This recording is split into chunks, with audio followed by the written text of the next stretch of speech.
নতুন নিয়োগ প্রক্রিয়ায় ফের হাইকোর্টে ধাক্কা খেল রাজ্য সরকার। কলকাতা হাইকোর্টের বিচারপতি সৌগত ভট্টাচার্য পরিষ্কারভাবে জানিয়ে দিয়েছেন, নতুন নিয়োগ প্রক্রিয়ায় কোনোভাবেই অযোগ্যরা বসতে পারবেন না। এমনকি নতুন নিয়োগ প্রক্রিয়া শুরু হওয়ার পর যে সমস্ত অযোগ্য চাকরি প্রার্থীরা আবেদন করেছেন, ইতিমধ্যেই অনলাইনে তাদের সেই আবেদনও বাতিল করা হবে। মামলাকারীদের পক্ষের আইনজীবী ফিরদৌস শামীম সওয়াল জবাব শেষে কি জানিয়েছেন সংবাদ মাধ্যমকে, শুনুন তার বক্তব্য। যে মামলা আপনারা করেছিলেন তাতে কি হলো?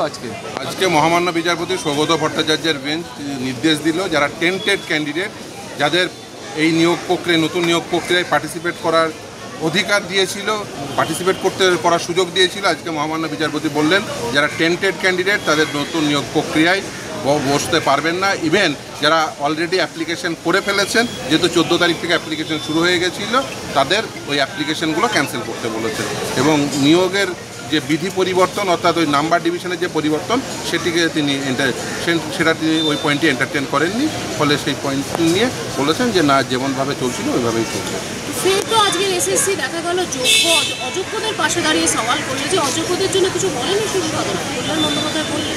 অবভিয়াসলি দেখুন, অযোগ্যদের সঙ্গে যে সরকার রয়েছে এটা তো পরিষ্কার, সেই জন্যই তো তাদের সুযোগ দিয়েছিলেন যে ওই অ্যাপ্লিকেশন করবেন, তারা আবার ঘুরপথে তাদেরকেই নিয়োগ করার বন্দোবস্ত করা হয়েছিল। সেই জন্য আজকে আদালত খুব পরিষ্কার বুঝতে পেরেছেন যে টেন্টেড ক্যান্ডিডেট তাদের আবার সুযোগ দেওয়ার চেষ্টা হচ্ছে। ফলে আদালত খুব স্বাভাবিকভাবে টেন্টেড ক্যান্ডিডেটদের তাদের এই নতুন নিয়োগ প্রক্রিয়ায় পার্টিসিপেট করতে পারবেন না বলে নির্দেশ দিলেন, এবং যারা অলরেডি অ্যাপ্লিকেশন করে ফেলেছেন তাদের ওই অ্যাপ্লিকেশনগুলো ক্যান্সেল করার নির্দেশ দিলেন। মানে হ্যাঁ, অবভিয়াসলি হায়ার ফোরামে অবভিয়াসলি সেই জন্য দেখবেন স্টেটের পক্ষ থেকে এবং এসএসসির উভয়ের পক্ষ থেকেই তারা এই নির্দেশের স্টে চেয়েছিলেন, আদালত সেটা রিজেক্ট করেছে।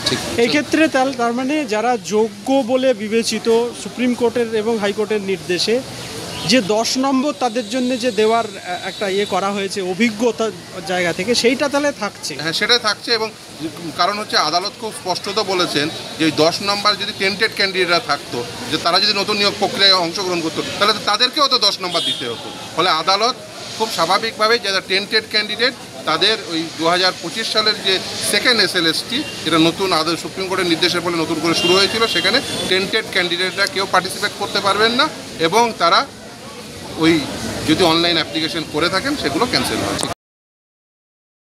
এদিকে এই নতুন নির্দেশ আসার পরেই চাঞ্চল্য শুরু হয়েছে শিক্ষাক্ষেত্রে।